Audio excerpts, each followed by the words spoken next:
Bueno, falta Víctor, falta Porto. ¿Qué tal? Soy Miguel. Hola, ¿Cómo estás, macho? Vale,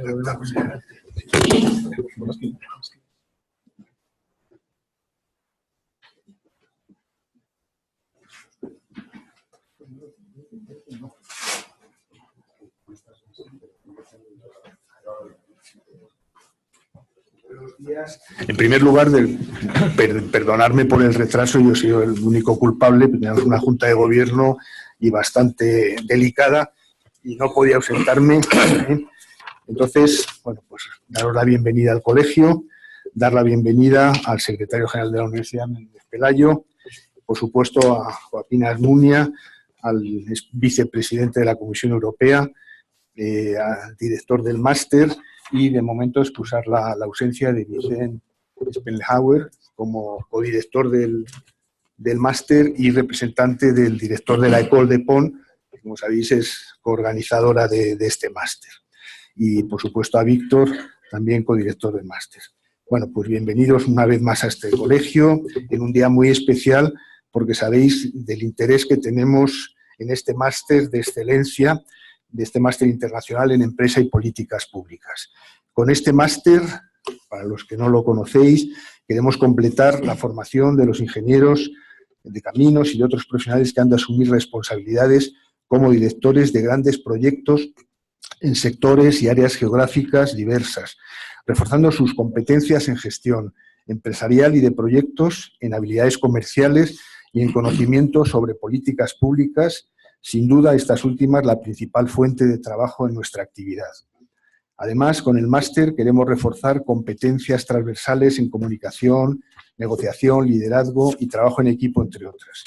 Se trata de crear una cultura común entre los actores privados y públicos implicados en el sector de la obra pública, en un marco de colaboración de las administraciones públicas con las empresas privadas que tanto se demanda en la actualidad.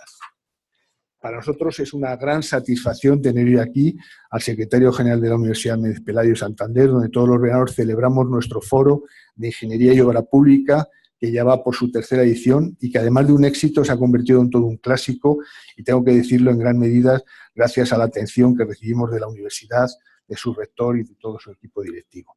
Igualmente, gracias a Vicent, aunque no esté aquí presente ahora mismo, funcionario del Cuerpo de Ingenieros del Estado en Francia, que ha ejercido tantos puestos de investigador, que ha ejercido puestos tanto de investigador como de administrador y gestor público en los Ministerios de Fomento y Ecología, y que interviene en nombre de la directora general de la École de Pont, que acaba de ser nombrada. Y, como no, también gracias a Joaquín Almunia, vicepresidente de la Comisión Europea, que nos va a hablar de un tema apasionante con el título La Europa post-Brexit.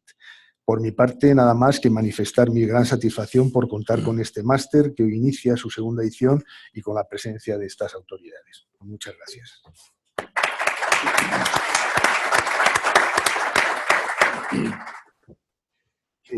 Ahora interviene Miguel Ángel. Tienes la palabra. Muchas gracias, señor presidente de la Fundación Camino, don Juan Antonio Santamera. Querido Víctor, director del máster, y quiero que te saludes en nombre del rector también a Vicent, señor Joaquín Almunia, estimados asistentes, profesores, alumnos, muchas gracias por venir a este acto. Lo primero que quiero hacer es disculpar públicamente la ausencia de mi rector, el profesor César Nombelacano, que tenía previsto asistir realmente. O sea, a mí, yo venía de acompañante y me dice, Miguel, tienes que ir solo, me llamó el secretario de Estado, pues ala, ya aquí estamos. Entonces, bueno, pues para nosotros es un placer estar aquí otra vez. Creo que esto refleja la colaboración que existe entre la Universidad Internacional Méndez Pelayo y la Fundación del Colegio de Ingenieros de Caminos, Canales y Puertos. Y sí que, antes que nada, me gustaría hacer un reconocimiento público a la labor de Víctor, que realmente es el motor de este máster por su empuje, su profesionalidad, y realmente, bueno, es un placer trabajar con vosotros, Víctor. Bueno, yo antes que nada sí que me gustaría decir que estaba comentando antes Joaquín Almunia, que todo el mundo asocia a la Universidad Internacional Méndez Pelayo a la Madalena, a los cursos, foro de debate, Santander y caballerizas, ¿no? Y eso es verdad, eso es una parte de nuestra actividad, pero tenemos más. Y dentro, digamos que, permitirme una breve presentación de la universidad, solo tres pinceladas. Tenemos 3 grandes áreas de actividad. Una es lo del verano, que muchos habréis sido como ponentes o como interesados en el tema. Otro es la enseñanza de español y de cultura española, que es el origen de nuestra universidad, que, por cierto, no es de las más... Es relativamente joven, pero tiene 83 años. O sea, tampoco es de las nuevas, ¿no? Y desde hace pocos años tenemos un área muy importante en posgrado. El Estatuto de 2002 nos faculta para emitir títulos en posgrado y a partir del 2006 inicia esta línea de trabajo en la elaboración de enseñanza arreglada de posgrado y tenemos más de 40 programas que incluyen 2 doctorados, 24 másteres universitarios y me parece que 18 títulos propios. Y dentro de todo ese, que como os imagináis con 40 programas hay un poco para todos los gustos, y uno de los que estamos particularmente satisfechos es con este, por varios motivos. Primero porque es de ingeniería, que es un área que nos faltaba por trabajar, y luego porque supone un inicio de un máster internacional, interuniversitario, con otra universidad que es la École de Pont, que también es un referente internacional en este área de conocimiento. Con lo cual yo creo que es realmente un máster con un inicio muy interesante y que yo creo que sobre todo tiene un futuro mucho más interesante todavía si conseguimos un poco la línea de seguir avanzando. Incluso ya veremos si se transforma en un máster universitario, ¿no? Un título oficial o no, eso ya lo tendremos que ver. Entonces, bueno, pues para nosotros es una satisfacción poder acompañar a la École de Pont en esta aventura y esperamos que de aquí salgan pues nuevas iniciativas, ¿no? Y bueno, pues no quiero quizá nada más que hacer una breve reflexión personal en estos momentos tan trágicos que estamos viviendo. Bueno, pues aquí estamos creyendo y creando cosas, ¿no? En vez de destruirlas, pues la idea es seguir creyendo en construir, en avanzar y en hacer una sociedad pues más internacional, en colaboración con otros países, con otros compañeros, etcétera, ¿no? Y nada más, disculpar de nuevo a mi rector y desear a los alumnos pues que disfruten de este programa que yo creo que se ha diseñado con mucho cariño y como decía René Justumbo, es muy ambicioso en sus objetivos, ¿no? Y veremos si también es ambicioso en los resultados, ¿no? Que yo creo que es bueno, lo veremos según vayan pasando las promociones, pero creo que no se han equivocado los alumnos al elegir este programa. Muchas gracias a ustedes.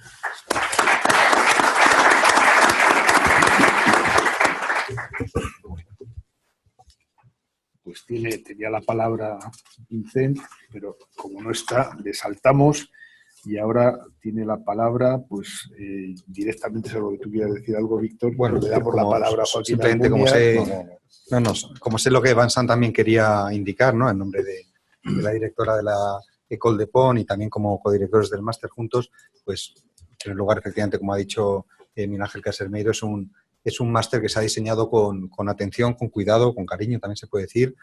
La idea, y el colegio ha intentado promoverla siempre, es permitir que estemos más arriba en la cadena de valor añadido de los procesos de decisión públicos. Es decir, en vez de intervenir solo cuando aparece un proyecto en un boletín oficial, que seamos capaces de entender, influir, conciliar, hablar con otros actores en cuanto a esa gestación de un proyecto desde que surge en la cabeza de alguien, en un grupo de personas que identifican una necesidad, hasta, según va recorriendo luego, pues la parte institucional, ya sea de leyes que permiten que esas expectativas se conviertan en derechos o en proyectos, en programas, los presupuestos que los desarrollan y luego ya entrando en la parte más administrativa, que es la que permite que acaba saliendo en un boletín, ¿no? Entonces, estamos muy presentes en las fases de concurso, también las fases de financiación y la idea es que la ingeniería intervenga más arriba en esos procesos de decisión pública. Las instituciones que lo respaldan tiene mucho sentido que sean las que son, el Colegio de Caminos, ¿no? Por su función de impulso de toda la profesión, ¿no? De velar también por su utilidad social. La Universidad Méndez Pelayo, pues, aparte por su prestigio en general académicamente, pues la única universidad que depende del del gobierno, pues, para impulsar estas políticas públicas en un ámbito internacional, precisamente yendo de la mano de la École de Pont, que es la escuela que desde su origen de la fundación en 1747 es la primera escuela de ingeniería del mundo, sigue teniendo como misión principal la formación de los ingenieros de los cuerpos del Estado. Entonces, estar de la mano de la École de Pont, de la Méndez Pelayo, pues yo creo que le permite situar a este máster realmente como un proyecto de formación ambicioso en cuanto al impacto en las políticas públicas en general desde el mundo de la empresa, ¿no? Lo que buscamos es facilitar, conocer mejor esa interfaz de cómo la empresa influye en las políticas públicas, cómo las políticas públicas se tienen que tener en cuenta desde la empresa. Así que reitero los agradecimientos a todos los promotores y muy especialmente también a las personas que permiten que sea realidad, a los profesores, a los alumnos de la primera edición, que estéis varios aquí, de la segunda que hoy lo comenzáis, a las empresas que lo sostenéis y a todas las personas que os habéis interesado por acudir a esta interesante conferencia de Joaquín Almunia con la que vamos a abrir el curso.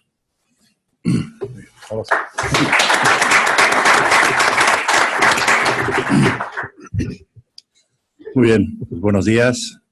Muchísimas gracias al Colegio de Caminos, a la Universidad Menéndez Pelayo y, por supuesto, a Víctor, que fue quien directamente me cursó la invitación de estar aquí con todos ustedes en esta jornada inaugural del máster. Parece una excelente idea. Seguro que es un máster de alta calidad, conociendo quién lo ha preparado y quiénes van a participar en él. Y creo que todo lo que se haga por mejorar la calidad de la educación, de la formación, más allá del sistema reglado, enseñanzas medias y universidad, en España y en general en Europa, pues es bienvenido, porque es uno de los retos mayores que tenemos para el presente y para el futuro. He pedido a Víctor que hablase de la Europa post-Brexit. Bueno, el Brexit no se ha producido todavía, pero se está negociando. Empezó, como saben ustedes, con un referéndum en junio del 2016. Un referéndum, no me estoy refiriendo a otro que nos queda más cerca y nos da más dolor de cabeza, pero un referéndum mal preparado. Quienes lo convocaron no se habían preparado para defender las razones y los argumentos de fondo por los cuales habían tomado aquella iniciativa, no sabían explicar todas y cada una de las consecuencias del resultado positivo que llevaría a la salida de Gran Bretaña de la Unión Europea. Durante la campaña electoral se dijeron muchas cosas, prácticamente todas ellas falsas, y las cosas verdaderas que debían haberse dicho no se dijeron. Porque, por desgracia, quienes defendían la permanencia del Reino Unido en la Unión Europea, el llamado Remain, equivocó los argumentos, equivocó la forma de enfocar la defensa de sus posiciones y en vez de convencer a los indecisos, más bien en algunos sectores provocó un rechazo que llevó a ciudadanos que estaban todavía indefinidos a votar a favor del Brexit. Pero después de ese tipo de decisiones viene la gestión de las consecuencias de la decisión. El artículo 50 del Tratado de la Unión Europea, el Tratado de Lisboa, que entró en vigor a final del 2009, establece por primera vez en los tratados europeos que un país miembro de la Unión Europea puede decidir abandonar la Unión y establece un procedimiento para negociar el abandono. Ahí por lo menos sí hay previsión. En el Tratado de la Unión Europea sí se prevé las consecuencias de una decisión de esta naturaleza. Se abre, a partir de la notificación formal del gobierno que quiere abandonar la Unión Europea a las instituciones europeas, se abre un periodo de 2 años, durante el cual hay que negociar, 1, las condiciones de la separación y el marco general del futuro estatus de relación entre el país que ha abandonado la Unión Europea y la Unión, en este caso la Unión A27. Estas negociaciones empezaron con la notificación por parte del gobierno británico a las instituciones europeas del resultado del referéndum en términos formales, manifestando su demanda de abandono, que se presentó el 29 de marzo de este año, es decir, 9 meses después de haberse producido el referéndum. Por lo tanto, estamos en ese periodo de 2 años de negociación. La Unión Europea nombró un negociador en jefe propuesto por la Comisión y que trabaja y reporta a la Comisión directamente y después regularmente a los Estados miembros, que es Michel Barnier, antiguo colega mío en la Comisión, antiguo ministro francés y un europeísta de larga trayectoria. Y por parte británica se nombró también un ministro en el gabinete de la señora May, un ministro encargado de dirigir la negociación, que es el señor David Davis, que ha encontrado muchas dificultades para ver cuál era la posición de su propio gobierno y de su propio país. Hay todavía áreas en las que no se sabe muy bien cuál es la posición, hay otras que poco a poco se van aclarando. Las negociaciones de verdad han empezado hace muy poco tiempo, porque entre tanto hubo elecciones británicas en junio. Ahora, después de las elecciones británicas de junio, por lo tanto, 2 meses y alguna semana más allá del día en que habían presentado la demanda formal, el gobierno británico, salido de las elecciones, que está en peor condición parlamentaria que el que existía antes de las elecciones, porque ha perdido la mayoría absoluta, pero intenta definir sus posiciones y en algunas áreas lo va consiguiendo. Y esa negociación ha empezado bajo un marco negociador establecido por los 27 países de la Unión Europea, que dice, primero hay que acordar 3 puntos que son esenciales. Es la fase de separación. Hay que acordar en qué situación quedan los ciudadanos, tanto los ciudadanos europeos viviendo en Gran Bretaña como los ciudadanos británicos viviendo en cualquiera de los 27 países de la Unión Europea. Tema que para España es muy importante, porque hay muchísimos españoles en Gran Bretaña y probablemente más británicos aquí en España, aunque no sabemos la cifra segura. Segundo elemento, hay que resolver un problema político muy serio, que es cómo evitar que la salida del Reino Unido de la Unión Europea provoque el restablecimiento de las fronteras entre la República de Irlanda e Irlanda del Norte, porque la eliminación de esa frontera y la eliminación de cualquier control en esa frontera es una de las condiciones básicas del acuerdo que permitió el final del terrorismo del IRA y el llamado Good Friday Agreement y la situación actual en la que se ha restablecido la paz. Y eso hay que encontrar una solución, pero la solución tiene que venir más bien de parte británica, no se la pueden inventar los demás países en Bruselas. Por supuesto, los irlandeses están enormemente preocupados y colaborando con los británicos y con la Unión Europea en encontrar una solución. Y tercer punto, que es el más llamativo, es que cuando se abandona un club y se ha contribuido a decidir una parte de los gastos del club, no solo para el año en curso, sino para los ejercicios siguientes, quien ha tomado parte de esas decisiones tiene que hacerse cargo de las consecuencias económicas de decisiones en las que él ha participado. Y además tiene que hacerse cargo de la cofinanciación, en la parte correspondiente de los salarios de los funcionarios británicos que van a seguir en la Unión Europea y sobre todo de los jubilados, de los pensionistas, que ya a lo largo de los 43 o 44 años de presencia del Reino Unido ahí son bastantes y más que serán en el futuro con sus derechos adquiridos. Y ese punto era una línea roja enorme de los británicos. Ahora parece que ya van empezando a aflojar y van empezando a reconocer que tendrán que pagar. Por supuesto, no va a ser fácil llegar a cuánto tienen que pagar, pero tendrán que pagar. Esos 3 puntos son condición necesaria para que los 27 Estados miembros en el Consejo Europeo, ya no va a poder ser posible en octubre, vamos a ver si es posible en diciembre, digan que la negociación ha hecho suficientes progresos, es un término acuñado y que está comprometido por los 27 gobiernos, y si se considera que hay suficiente progreso, se puede dar paso a la siguiente fase de la negociación, que es la negociación del marco futuro de relación entre el Reino Unido y la Unión Europea, y en su caso, algo que no reconocía la parte británica, pero que ahora ya es reconocido por la señora May y por prácticamente todos sus ministros, tiene que haber un periodo de transición a partir del día en que formalmente abandona el Reino Unido la Unión Europea, hasta llegar al status quo futuro, tiene que haber un periodo de transición.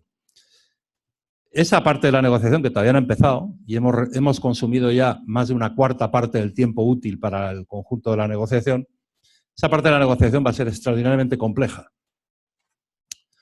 El Reino Unido tiene que definir si quiere seguir o no en el mercado interior. Si quiere seguir en el mercado interior, por lo tanto, no erigiendo barreras otra vez a la libre circulación de bienes, capitales, servicios y personas, se va a encontrar con sus líneas rojas que ellos mismos definieron, control de la circulación de personas y no dependencia del Tribunal Europeo de Justicia de Luxemburgo, que es quien tiene que interpretar las regulaciones europeas que regulan el mercado interior. Miles de regulaciones. Si no quieren estar en la unión aduanera, por lo tanto quieren disponer lo antes posible de sus negociaciones comerciales para establecer sus relaciones bilaterales con el resto del mundo y con la propia Unión Europea, en ese caso el problema irlandés, el de la frontera irlandesa, es irresoluble.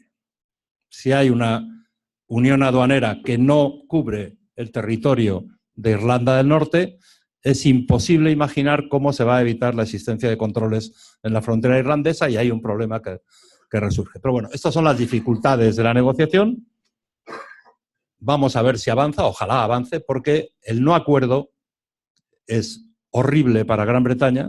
Las consecuencias ya se van anticipando por algunos inversores y va a ser un problema muy serio para la economía británica, que entre paréntesis está creciendo la mitad que la zona euro a estas alturas. Todavía no se saben las consecuencias de la negociación, pero esas consecuencias económicas no han sido hasta ahora argumento sólido como para convencer a quienes siguen estableciendo líneas rojas o siguen creando dificultades para que el gobierno pueda avanzar en la negociación. Vamos a ver. Para la Unión Europea 27 las consecuencias de un acuerdo también son muy malas, serían muy malas, pero hay más capacidad de absorber, de digerir y de distribuir los costes del no acuerdo. En el caso británico, el panorama que se les presentaría es todavía peor que el que se les presenta en todo caso por el hecho de abandonar la Unión Europea.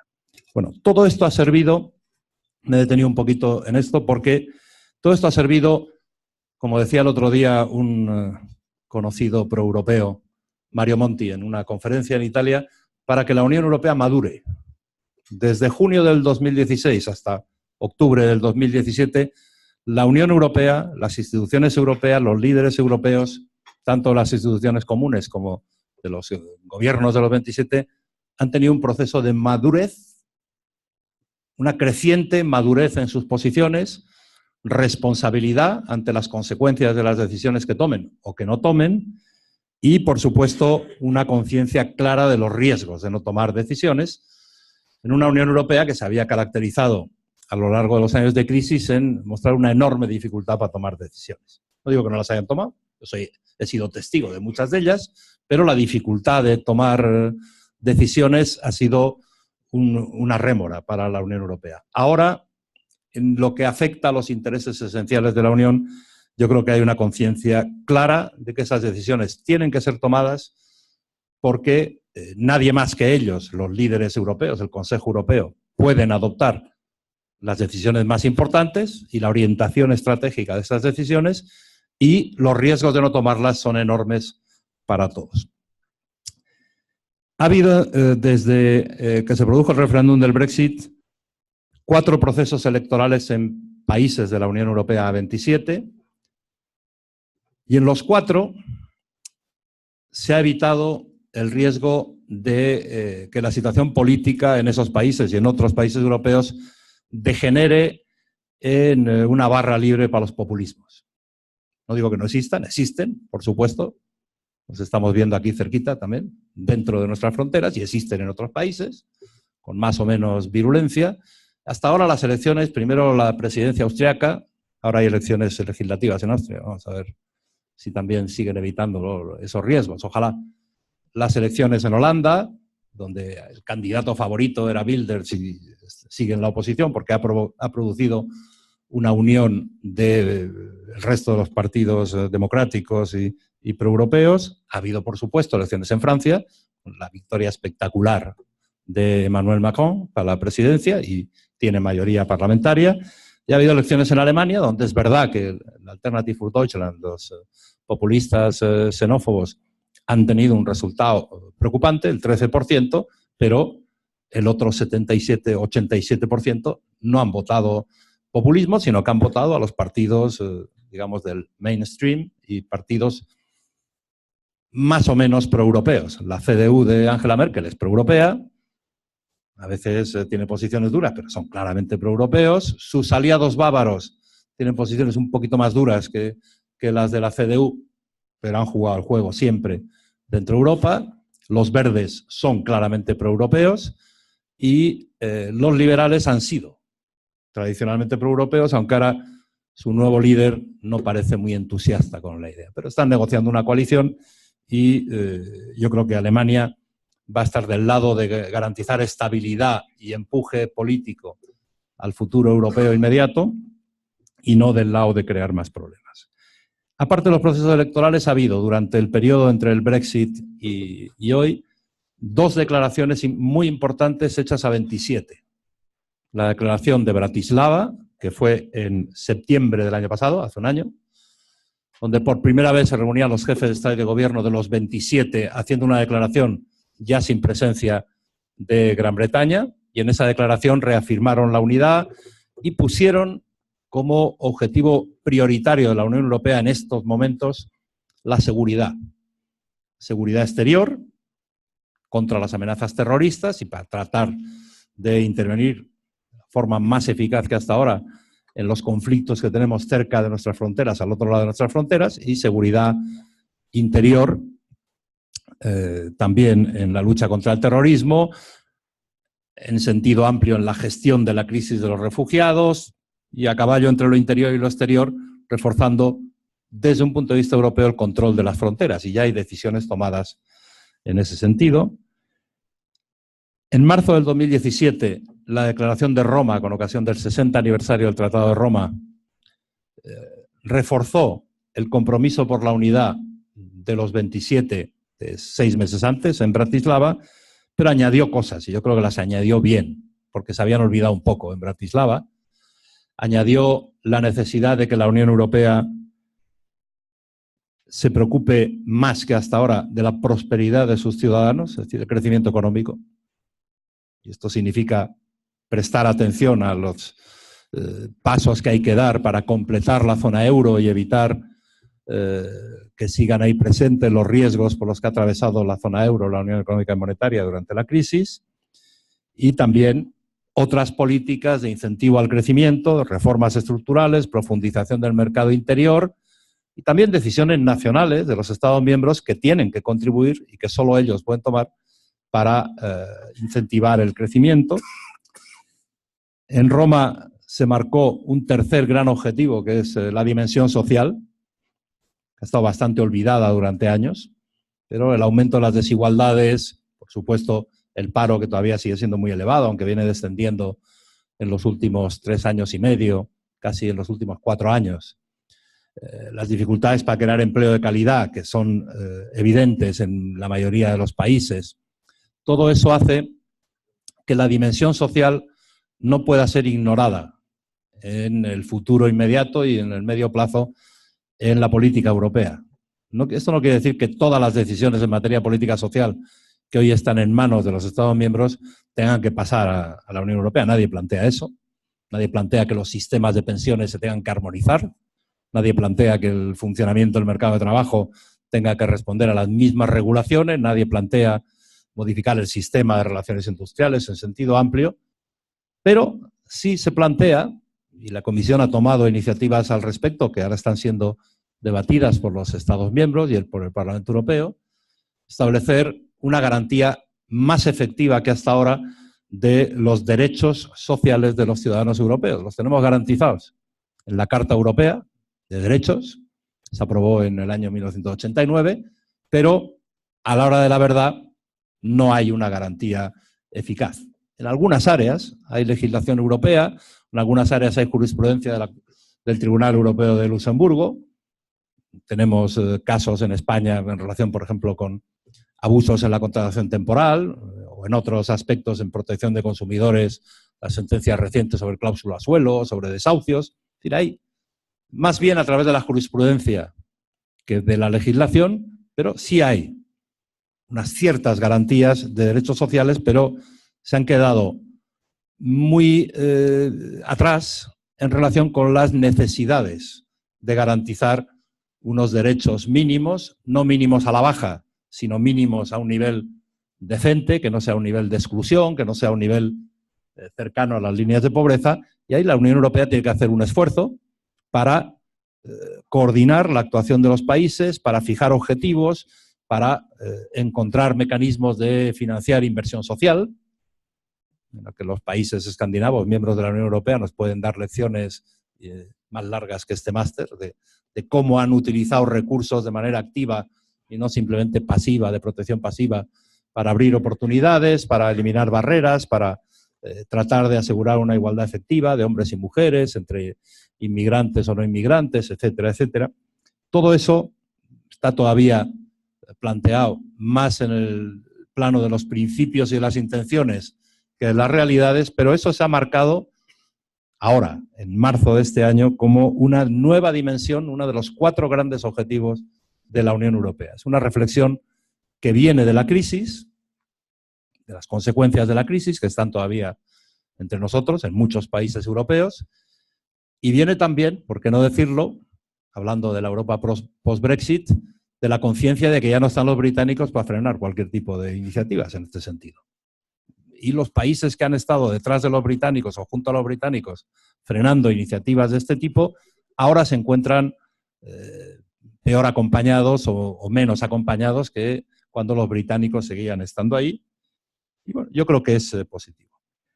Ha habido también, aparte de declaraciones formales, 6 discursos sobre los que quiero llamar la atención. Yo no puedo comentar cada uno de ellos.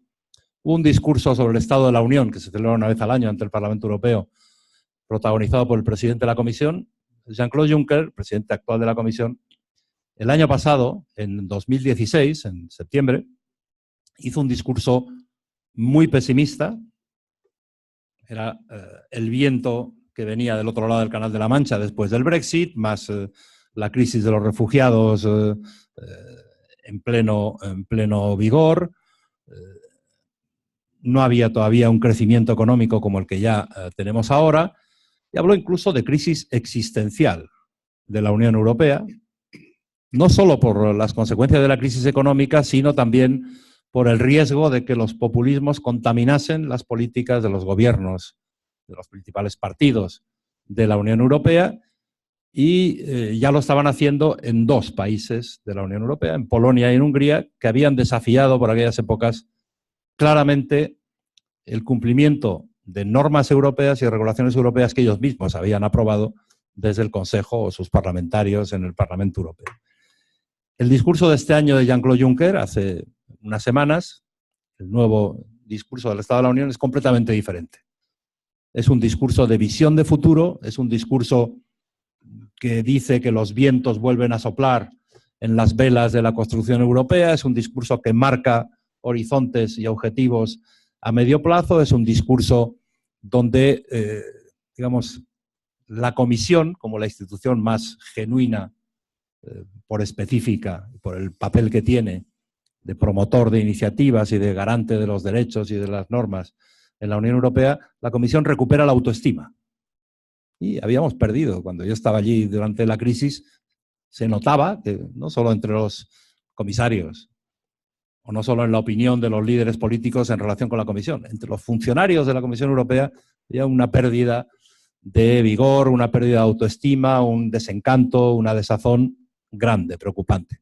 Ahora yo creo que las cosas han cambiado, el clima ha cambiado y es muy significativo esa comparación entre los discursos de Jean-Claude Juncker el año pasado y este ante el Parlamento Europeo. Merkel, en abril del 2017, es decir, antes de las elecciones francesas, al hilo de las elecciones francesas, pero antes de que Macron fuese formalmente elegido presidente, hizo un discurso ante el Bundestag, antes de un Consejo Europeo, en relación con el Brexit, llamando a la Unión y comprometiéndose con la Unión Europea y comprometiéndose con la defensa de lo que supone el proceso de integración. Es un discurso muy significativo por parte de quien tiene un liderazgo ganado a pulso no solo por ella, que por supuesto, sino también por su país, porque es la economía más fuerte, el país más grande. Hay dos discursos de Macron que son bastante impresionantes. Uno de ellos fue, lo tengo apuntado aquí, a principios de septiembre, hace un mes, con la Acrópolis, el Partenón detrás de él, la imagen de la grandeur francesa recuperada por el presidente de la Quinta República, haciendo un gran canto a Europa, canto político, un canto de convicciones, de valores, muy, muy, muy de agradecer, por parte de un país que estaba hace unos meses al borde de caer derrotado frente a Marine Le Pen y frente a una de las representantes más genuinas de los populismos xenófobos. Y ahora tiene un presidente, y apoyado por una mayoría parlamentaria, que cree en Europa y que transmite su convicción y llama a sus colegas y a sus ciudadanos y a los ciudadanos del resto de Europa para compartir con él y sumarse a esa defensa activa y a esa actividad con futuro en aras de la Unión Europea, de la integración. Y tiene otro discurso, semanas después, hace pocos días, ante la Sorbona en París, donde detalla toda una serie de ideas, una larga lista de ideas durante hora y media de iniciativas que quiere proponer para ir construyendo, para ir haciendo realidad esa visión de Europa ambiciosa que ha retomado como presidente de Francia y que trata de compartir con el resto de los líderes europeos. Y por último, un discurso también en septiembre. Septiembre ha sido un mes de discursos de la señora May, de la primera ministra británica, en Florencia, donde formalmente empieza a borrar, como si fuese el borrador, una pizarra de aquellas antiguas, algunas de las más importantes líneas rojas que ella misma había diseñado para la negociación del Brexit. Y ha abierto una primera reunión de negociación posterior a ese discurso, en la que, por fin, los dos negociadores, el Barnier por parte de los 27 y de la Comisión y David Davis por parte británica, han salido diciendo que ha habido avances. Obviamente Barnier ha dicho que no tantos y David Davis ha dicho que enormes avances, pero han avanzado y ahora hay en los próximos días una nueva reunión negociadora. Esperemos que avancen más. Por lo tanto, hay buen clima político, completamente diferente al que había hace unos pocos meses, completamente diferente al de febrero o marzo de este mismo año. Hay voluntad de avanzar. Hay que ser muy optimista. Hay que ser optimista. No solo tenemos el derecho a ser optimistas, sino casi la obligación de no ignorar los elementos positivos que están ante nosotros, pero a la vez hay que ser prudente, porque el optimismo por sí solo no resuelve los problemas objetivos de fondo que están encima de la mesa. ¿Por qué hay que ser optimista? Hombre, porque hemos reaccionado los 27 y la Unión Europea en su conjunto, salvo los británicos, muy bien al Brexit. No solo no nos ha dividido el Brexit, sino que nos ha unido más de lo que estábamos. Hemos reaccionado bien a Trump, que también nos ha unido. Y esperemos que eso cunda y se siga reaccionando bien a otros desafíos procedentes de fuera de nuestras fronteras que Europa tiene planteados, desde conflictos, como decía antes, por supuesto, la crisis de los refugiados, llegar a acuerdos eficaces para regular los flujos migratorios procedentes del este y de África, no ya de refugiados, sino de inmigrantes también, distinguiendo entre refugiados e inmigrantes, pero no creyendo que por atajar los flujos de refugiados estamos resolviendo el problema de los flujos de inmigrantes que van a seguir existiendo, que hay que regular. Italia, por ejemplo, ha conseguido algunos acuerdos bastante eficaces y ojalá perduren para regular mejor los flujos que procedían de Libia, y eso es un paso adelante. Pero bueno, esas respuestas unitarias nos permiten ser optimistas, casi nos obligan a ser optimistas y a reforzar esa unidad. Macron, ya me he referido a él, y la economía. La economía está bastante bien, va mejorando. Es verdad que no crecemos al 5%, o al 7%, como China, pero el que la economía de la zona euro esté creciendo el doble que la economía británica e incluso más que la economía de Estados Unidos, Es una buena señal. Y las opiniones que emiten los analistas, ayer me parece que era Christine Lagarde, opiniones de la OCDE o de otros observadores y analistas de la evolución económica, dicen que es un crecimiento que, salvo que la política monetaria del Banco Central Europeo pegue un frenazo brusco, y no parece que lo vaya a hacer, pues que es un crecimiento que va a seguir ahí, que va a seguir reduciendo paro. Estamos en el nivel de paro que había al principio de la crisis. No en España, desgraciadamente, pero sí en el conjunto de la zona euro, de la Unión Europea, creando empleos. Hay más empleos ahora que al principio de la crisis en el conjunto de Europa. De nuevo, España ahí somos excepción, aunque se está creando en términos absolutos y relativos a mayor velocidad de empleo aquí que en otros países. Y falta que se recupere la inversión.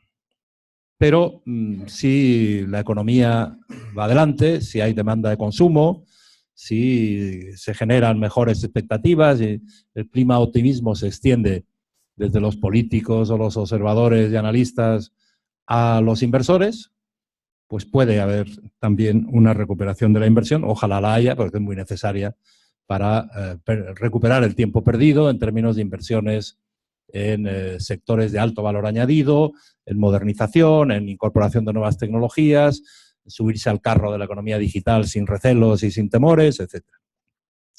Bueno, ¿cómo avanzar? Y acabo con esto.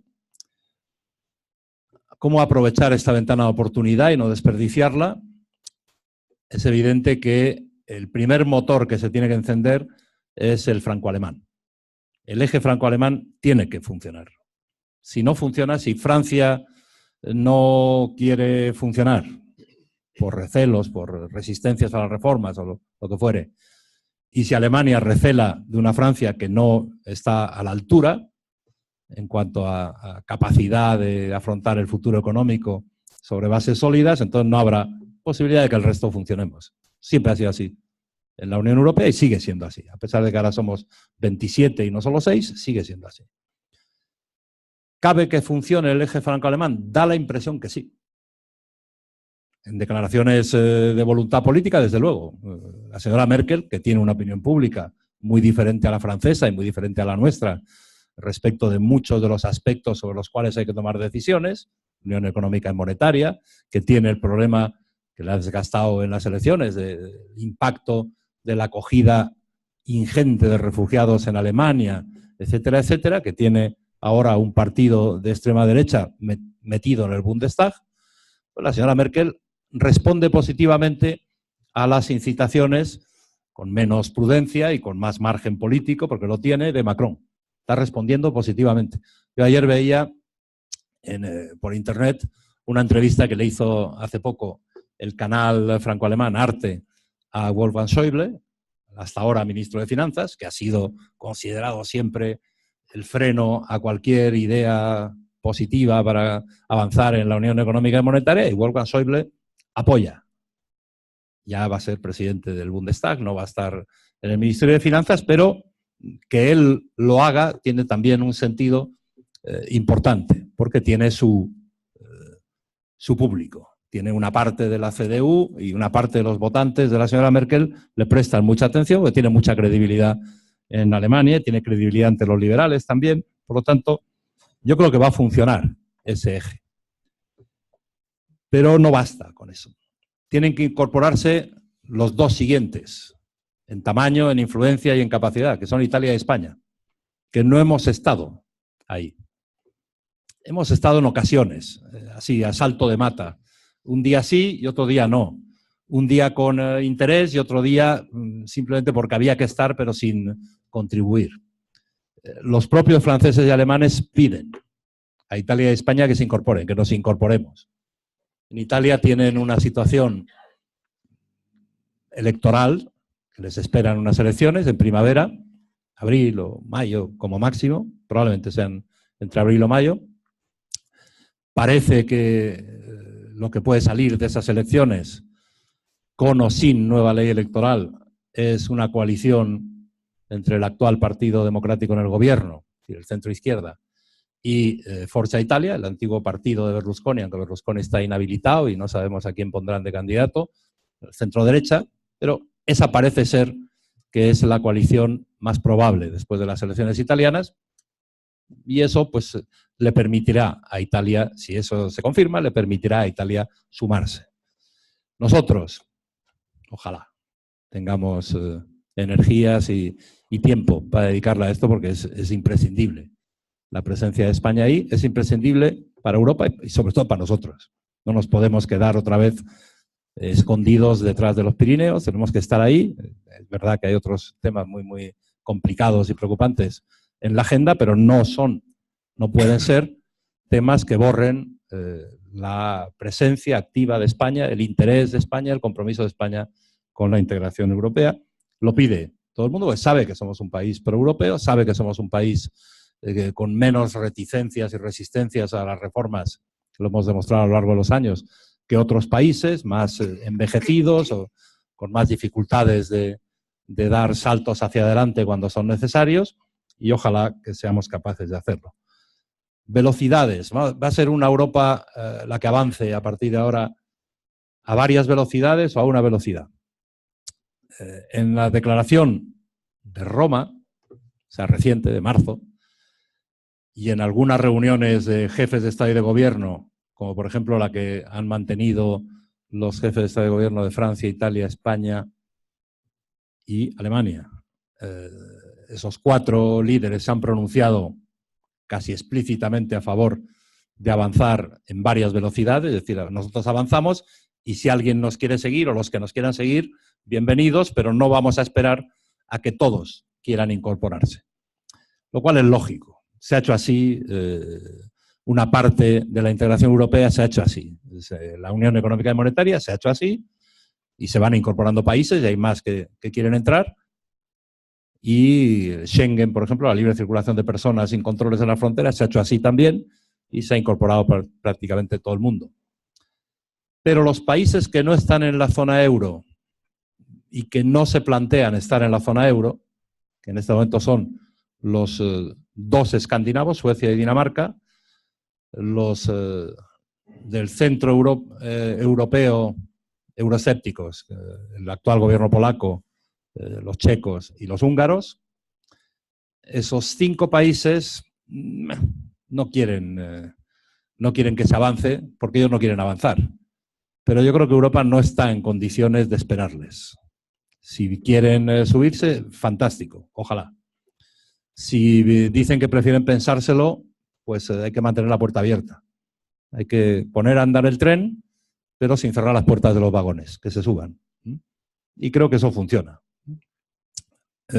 Juncker el otro día, en el discurso del Estado de la Nación, como presidente de la Comisión es muy duro defender formalmente que haya varias velocidades. La Comisión siempre tiene que defender que se avance al máximo posible, todos en común, es su papel, pero existen en el tratado fórmulas para avanzar en fases sucesivas, las cooperaciones reforzadas, en defensa, por cierto, que se está avanzando mucho en discusiones, algunas conocidas y otras no, entre los 4 grandes países, de nuevo, Francia, Alemania, Italia, España, para ir avanzando en materia de defensa.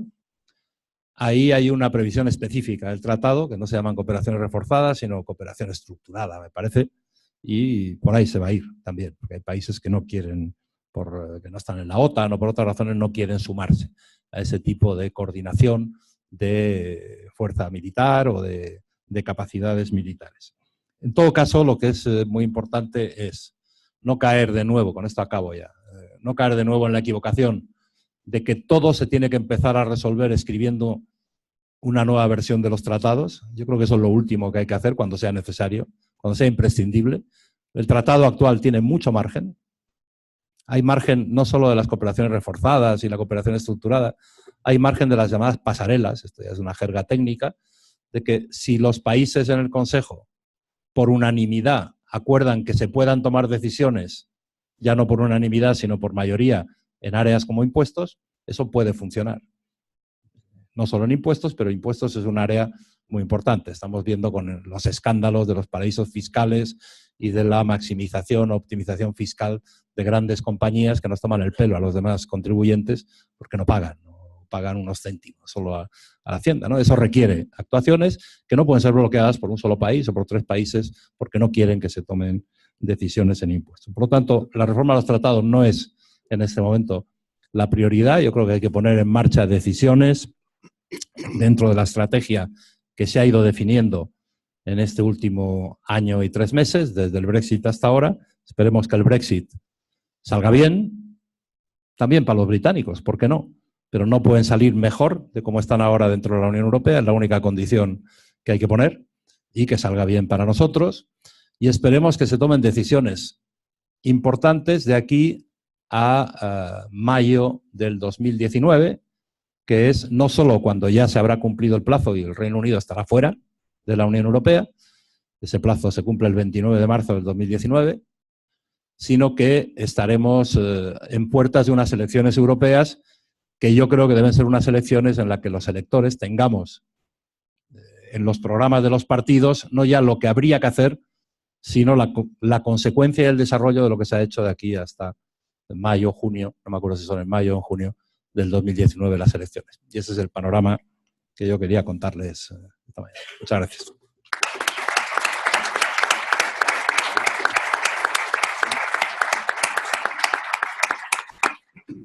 Pues muchas gracias y la verdad es que bueno, me ha parecido interesantísimo y das una idea de la complejidad en la que estamos inmersos, ¿no? Y eso que no hemos hablado de España. Entonces, bueno, como está... No, perdón, sí. Déjame que... No, es que se dice siempre, es que lo de Europa es muy complicado. La que tenemos aquí cerca, madre mía. Bueno, pues nada, entonces como está previsto, hay un coloquio, si queréis formular alguna pregunta, pues está abierto. Por si nos oyen, para traer los micrófonos, por favor.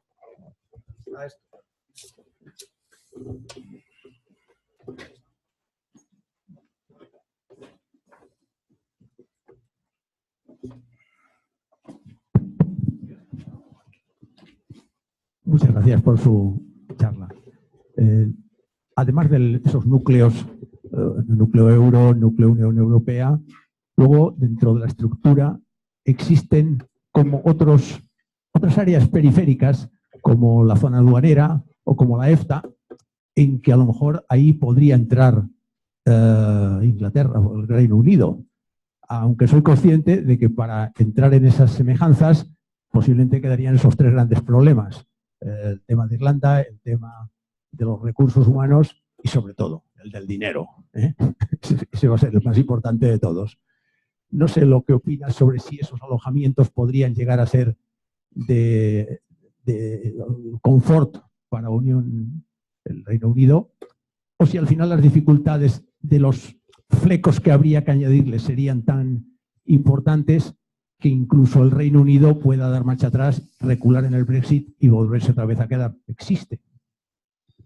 Vamos a ver, eso se está discutiendo, no todavía formalmente en la mesa de negociación, porque hay primero que cubrir el expediente de los 3 puntos que abrirán la puerta a ese tipo de discusiones, al marco futuro, pero por supuesto se discute en Gran Bretaña y se discute en el resto de Europa. Lo más fácil, desde nuestro punto de vista, claro que no es el punto de vista de los británicos, lo más fácil sería que los británicos optasen por el llamado modelo noruego, que son los antiguos o los países de la antigua EFTA que no se vinieron a la Unión Europea, salvo Suiza, es decir, Noruega, Islandia y Liechtenstein. Esos países están en el espacio económico europeo, quiere decir que están en el mercado interior, que respetan las 4 libertades, de libre circulación de bienes, servicios, libertad de establecimiento y de personas, y la respetan con arreglo a la regulación que ellos no elaboran porque se elabora en la Unión Europea. Y luego tienen la Corte de Justicia de la EFTA, que dirime las posibles infracciones y violaciones de esa regulación que ellos no han hecho, pero que tienen que cumplir en el espacio económico europeo, y la dirime con el compromiso de que asume la jurisprudencia de la Corte de Luxemburgo. Y siendo los países Noruega, Liechtenstein e Islandia, la Corte de la EFTA está en Luxemburgo. Y la preside un suizo, además. O sea que se pueden encontrar soluciones. Pero claro, esta a los británicos no les gusta, porque si el eslogan principal de su campaña era Take Back Control, dice, ¿qué control va a tener si deja que toda la regulación se la hagan, ¿no? Y él se compromete a cumplirla? Eso no les gusta. A nosotros nos sería el más fácil, pero a los británicos no les gusta. Modelo Canadá, un acuerdo de libre comercio muy ambicioso, que ha dado lugar a todo ese tipo de debates de si los mecanismos de resolución de conflictos se podían aceptar o no, toda esta movida que ha habido en torno al acuerdo con Canadá, pero es el más ambicioso de la nueva generación de acuerdos de libre cambio. El Reino Unido, conociéndolos un poquito, dice, hombre, seguir el ejemplo de nuestra antigua colonia, ¿pero esto qué es? Ellos lo que dicen es un acuerdo de sastrería, no comprado en el Corte Inglés, con perdón, sino de sastrería, a medida. ¿Va a ser posible? Pues, costará tiempo.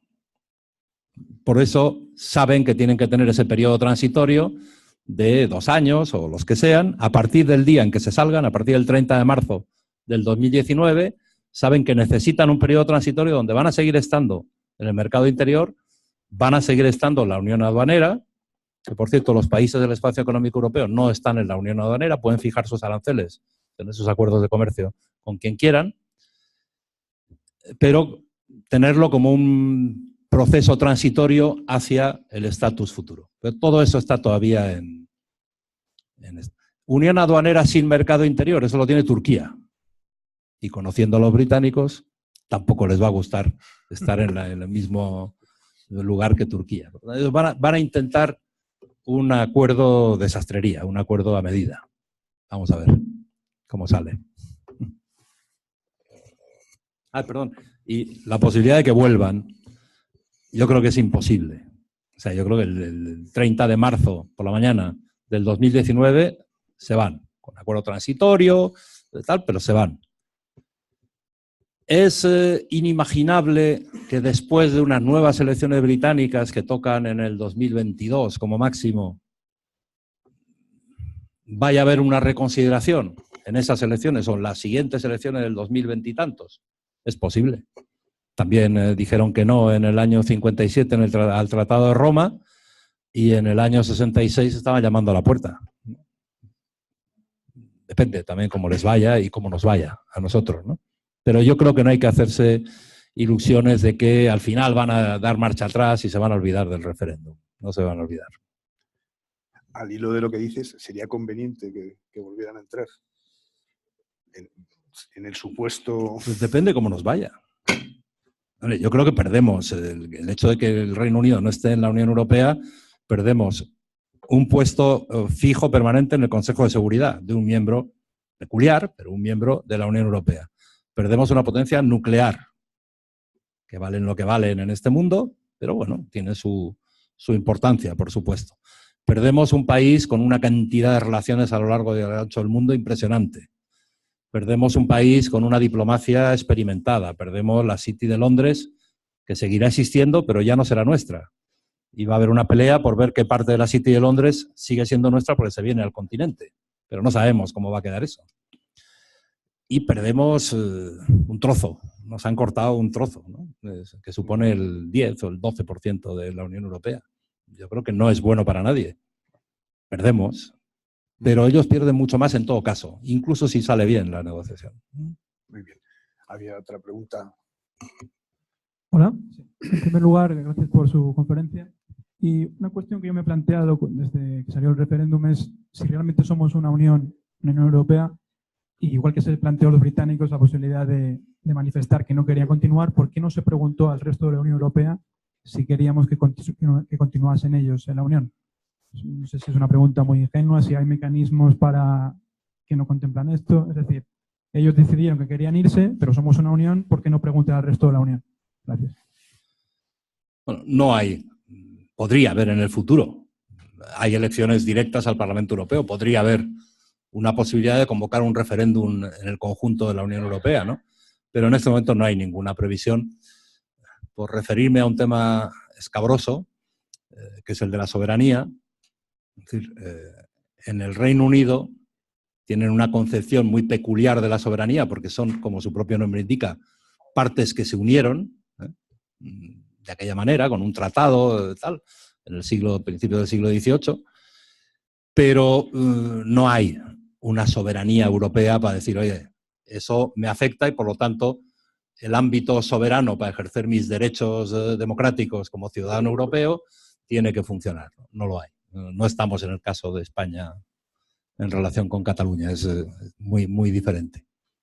En todo caso, yo creo que la experiencia europea, no hace falta mirar de cerca, sino mirando a lo que ha pasado en Europa durante muchos años, cuanto menos aparezca la palabra referéndum para decidir, para tomar decisiones y para imaginar el futuro y ver cómo se avanza hacia el futuro y definir estrategias, mejor.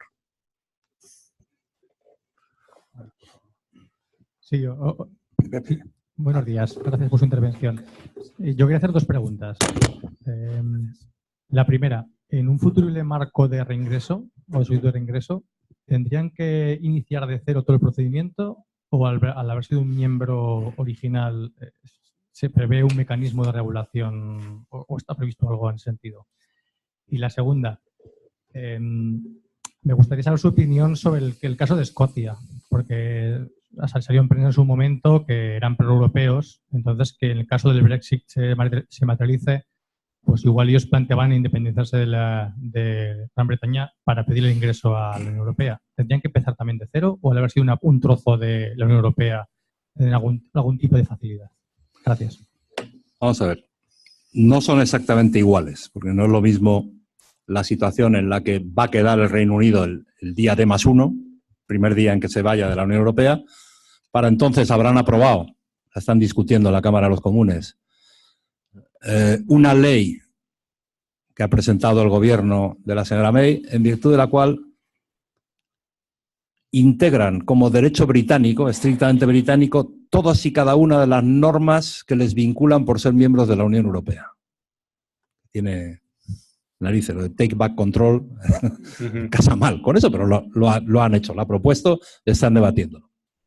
Lo cual quiere decir que a partir del día en que ya no sean miembros de la Unión Europea, solo si van aprobando normas en todas y cada una de las áreas donde existe una norma europea que ellos han integrado en su propio ordenamiento jurídico, solo si van aprobando normas que diverjan de la regulación europea existente en ese momento, van a tener un gap.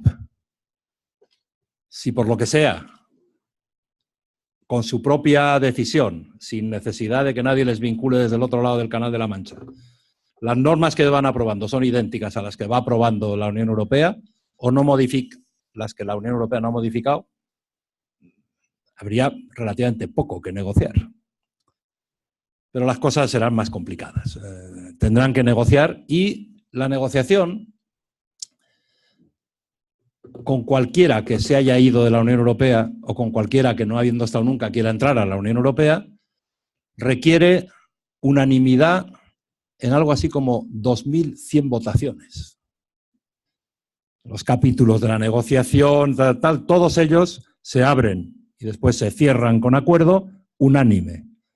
La aceptación de una candidatura requiere acuerdo unánime. El final del acuerdo tal requiere acuerdo unánime más ratificación en los parlamentos. Es un proceso endiablado. Si el Reino Unido decidiese en algún momento volver y se ha separado poquito, hombre, lo tendría más fácil.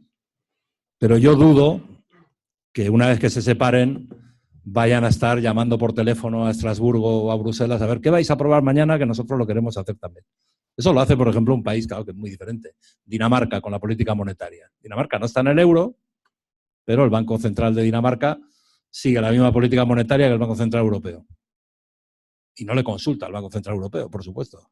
Pero siguen lo que hace el Banco Central Europeo y ellos siguen la misma política monetaria. Bueno, en el caso de Escocia, si ya el Reino Unido no es miembro de la Unión Europea, es decir, si Escocia vuelve a plantear una iniciativa de referéndum para separarse del Reino Unido una vez que el Reino Unido ya no esté en la Unión Europea.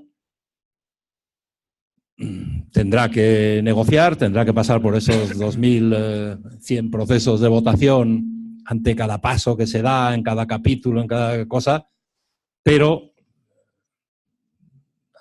es difícil imaginar que la recepción a la demanda escocesa va a ser una recepción iracunda por parte de los países. Dicen los británicos, habéis querido ir, pero mira, estos se vienen. Pero no lo sé, es todo elucubración. De momento lo que se ha hecho el gobierno escocés, que es nacionalista escocés y con mucha mayor mayoría, con mucho más apoyo parlamentario del que tenía el gobierno que participó en la campaña del referéndum de hace 3 años, se han dicho que de momento esperan. Ellos quieren ver a ver cómo queda el Reino Unido y quieren ver a ver cómo queda Escocia dentro del Reino Unido. Son nacionalistas, pero son pragmáticos también. Antonio, sí.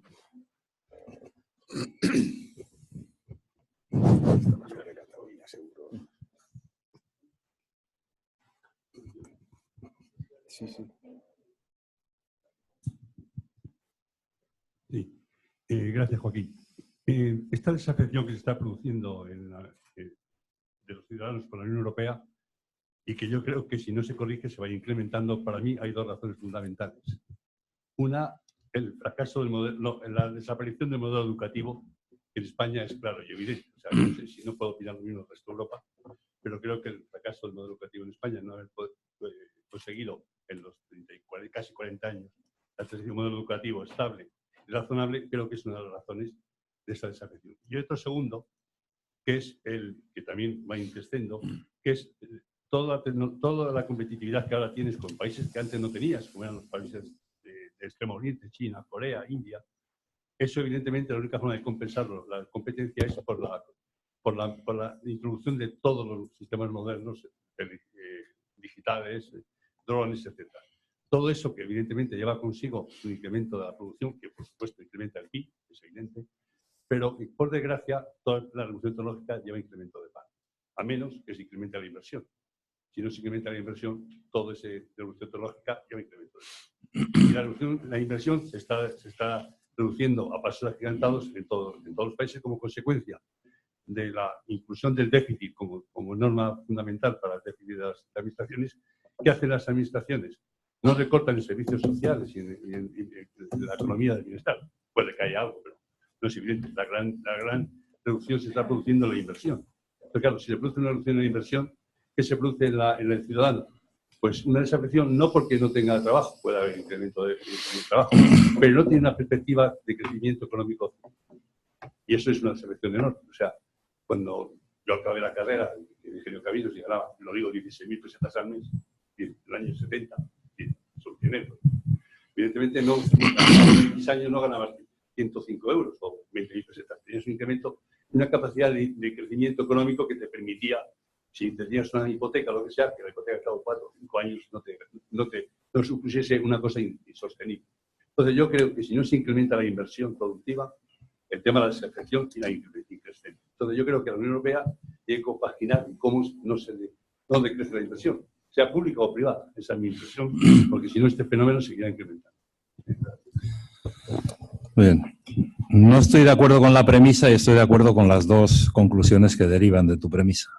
No estoy de acuerdo con que la desafección siga en aumento porque se ha corregido, se está corrigiendo. En cuanto la economía ha hecho hacia arriba y en cuanto la curva del paro va hacia abajo, la confianza y el sentimiento proeuropeo sube. Y se ve en los eurobarómetros, casi puedes hacer, si lo pones uno encima de otro, puedes hacer una transparencia de esa fantástica. Sí, pero hay un 75% de proeuropeos en el Parlamento Europeo. No. ¿Que existen euroescépticos y antieuropeos? Por supuesto. Los escuchamos porque gritan, además. Pero que la mayoría sea esa, no. Que la situación de desafección, desconfianza en el centro de la crisis, en lo más duro de la crisis, siga agravándose, no es verdad. Está mejorando, claramente. Y eso ha pasado a lo largo de la historia de la integración europea en sucesivas ocasiones en relación con la crisis económica o con otros factores que el sentimiento es cíclico, no es estable. Pero el grado de confianza en las instituciones europeas, no ya en la integración europea, que es muy alto, sigue siendo muy alto. Incluso en Reino Unido es mayoritaria la gente que dice me gusta la idea europea, todavía. Confianza en las instituciones europeas, en quienes toman las decisiones, tal. Ha caído mucho en la crisis, ahora se está recuperando, pero es más alto que el que tienen los mismos ciudadanos en las instituciones de su país. Salvo en los países del norte de Europa que han pasado una crisis con minúscula y que han aguantado y no han abierto sus arcas para que nosotros entremos a ellas a llevarnos lo que encontremos, ¿no? Y eso les ha dado, por desgracia, les ha dado votos y les ha dado confianza. Ahora, coincido totalmente en la educación de todo tipo, educación cívica, educación sobre en qué mundo vivimos, para entender por qué Europa es necesaria en el siglo XXI. Es necesario, pero no basta con explicar por qué Europa fue necesaria en la posguerra de la Segunda Guerra Mundial. Hay que explicar el mundo global, la evolución demográfica de este continente y de los demás, la evolución económica, etcétera, etcétera. Hay que explicar dónde están los riesgos, dónde están nuestros elementos de desprotección ante los riesgos que existen, por qué cada país por separado no puede responder de manera eficaz ante sus ciudadanos, protegiéndoles frente a riesgos, aportándoles seguridad. Todo eso se debiera extender por el sistema educativo. Mi impresión es que no se extiende ni siquiera por los medios de comunicación habituales, ¿no? Y menos todavía, por desgracia, en el sistema educativo. Lo único que lo extiende son los intercambios. El Erasmus, eso sí. Eso, pero es que se debían hacer y se pueden hacer muchas más cosas que eso. Al mundo le encanta exhibir el Erasmus como una gran cosa, que por supuesto lo es, pero no basta. Hay que hacer muchas más cosas. Y estoy totalmente de acuerdo con la inversión, la importancia de la inversión y la importancia de incentivar la inversión europea.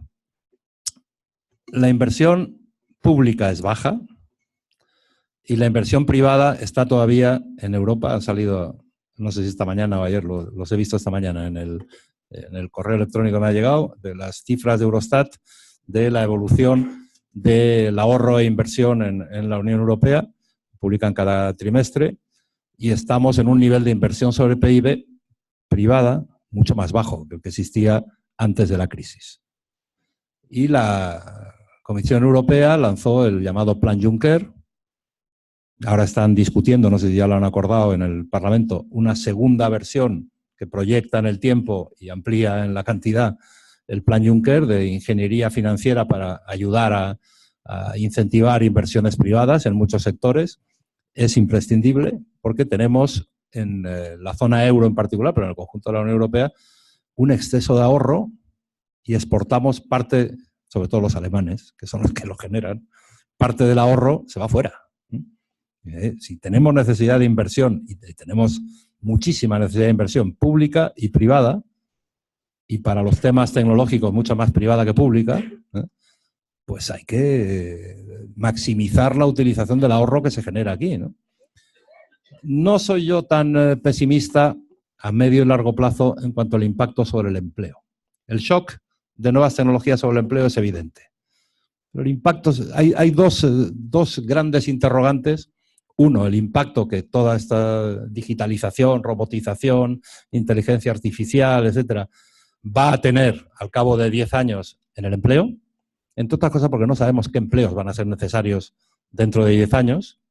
Entonces es muy difícil imaginar cuál es el impacto sobre el empleo si no sabes qué empleos van a ser demandados dentro de unos pocos años. Y yo creo que eso es imprescindible alentarlo. Y luego el otro interrogante enorme es la productividad. Dice, oye, con estas ganancias de productividad, que son las que se supone que expulsan empleo, ¿por qué en las cifras macroeconómicas no aparecen?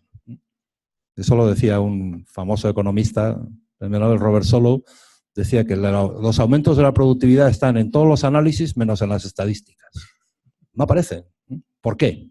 Hay que analizar por qué en algunos sectores sube muchísimo la productividad y el valor añadido y por lo tanto los salarios de quienes están en esos sectores, pero como esos sectores reducen empleos, ahí sí, en un sector concreto, en una empresa concreta se reducen empleos. ¿Qué pasa en el resto de la economía? ¿Qué está pasando?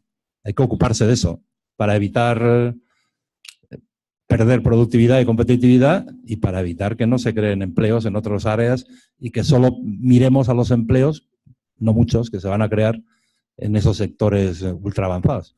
Pero no creo que todas las actividades de nuestros hijos en la sociedad vayan a ser provistas o vayan a estar orientadas hacia ese tipo de empleos. Porque no me imagino una sociedad así, ni en Blade Runner.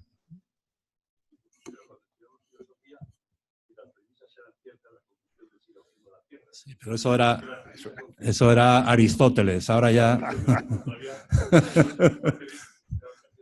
no estoy seguro que el silogismo en Bárbara siga vigente. ¿Alguna otra cuestión? Yo no quiero irme sin preguntar una cosa. Un Estado, una de las cosas que tiene que tener, parece elemental, es un idioma, la lengua. ¿Ese tema se va a afrontar alguna vez? El idioma sí, común y se ha decidido ya. No está en el boletín oficial, pero se ha decidido ya, es el inglés. Pero no se hacen políticas, salvo el Erasmus y cosas de estas, para hacer una política. Yo creo que está resuelto ya. Sí, en muchos países sí. Sí, la mayoría de los países tienen un bilingüismo en inglés, inglés de calidad, no Oxford-Cambridge, pero razonable. Nos entendemos mejor los que hablamos mal inglés que los que hablan un inglés exquisito. Muy bien, pues nada, damos por terminada la sesión y de nuevo agradecerte y tu magnífica conferencia. Y ahora hay un vino ahí, tenemos ocasión de seguir charlando un poco. Muchas gracias.